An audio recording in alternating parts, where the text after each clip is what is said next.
मैं और मेरी गर्लफ्रेंड हमारे कॉलेज फ्रेंड की बर्थडे पार्टी से वापस आ रहे थे। उसके घर से निकलते निकलते हमें काफी देर हो गई थी।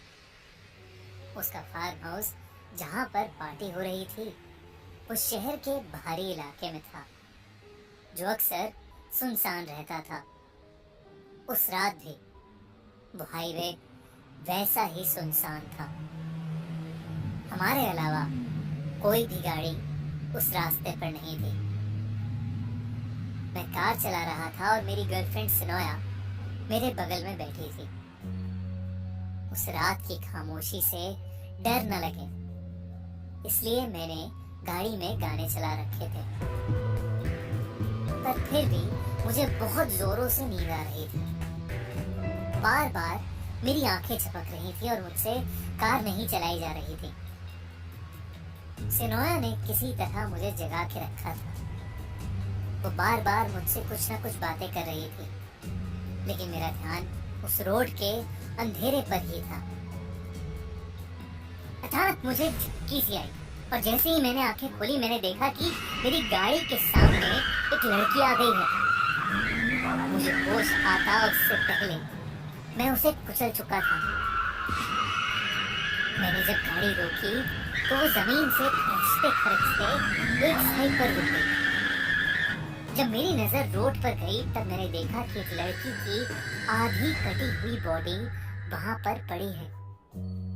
उसका सिर्फ सर और ऊपर का शरीर वहां था, बाकी सब कुछ गायब था। मुझे ऐसा लग रहा था कि जैसे मेरी गाड़ी ने उसे दो हिस्सों में बांट दिया है। सिनोया को उस रोड पर कुछ भी नहीं दिख रहा था। मैं बहुत घबरा गया था और मैंने वापस से कार स्टार्ट की और जल्दी से अपने घर की ओर निकल गया। अब मेरी नींद पूरी तरह से उड़ चुकी थी। थोड़ा आगे जाके जब मेरी नजर गाड़ी के रियर व्यू मिरर पर पड़ी तब मेरे होश उड़ गए। मैंने देखा कि उस लड़की की ऊपर की आधी कटी हुई बॉडी मेरी कार के पीछे पीछे आ रही है और फिर कुछ ही पल में वो एकदम से गायब भी हो गई। सिनोया ये सब नहीं देख पा रही थी। घबराहट के मारे मैं भी उसे कुछ नहीं बोला। वो हाईवे खत्म होने ही वाला था कि मुझे उस लड़की का निचला हिस्सा यानी उसके दोनों पैर मेरी गाड़ी के सामने से गुजरते हुए देखे। मैंने हिम्मत की और गाड़ी नहीं रोकी और मैं उन पैरों के आर पार हो गया। तभी मेरी कार के शीशे पर उस लड़की की ऊपर की बॉडी आके गिरी। मैं चीख उठा और कार का कंट्रोल लूज कर गया, जिससे मेरी कार डिसबैलेंस होकर पलट गई। सिनोया दूर जाकर रोड पर गिरी। तभी उस हाईवे पर बहुत तेज स्पीड में एक ट्रक गुजर रहा था।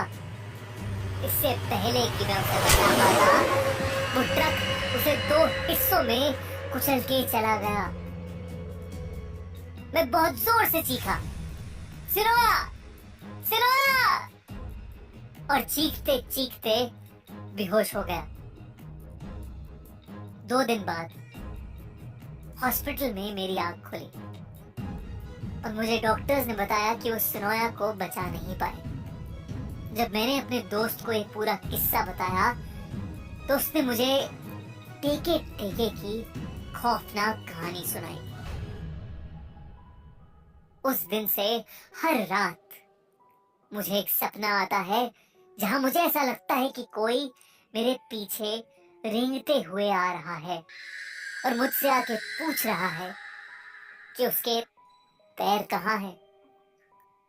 मुझे नहीं पता कि वो सिनोया है या टेके टेके, पर उस सवाल को सुनकर रोज रात मेरी रूह कांप जाती है।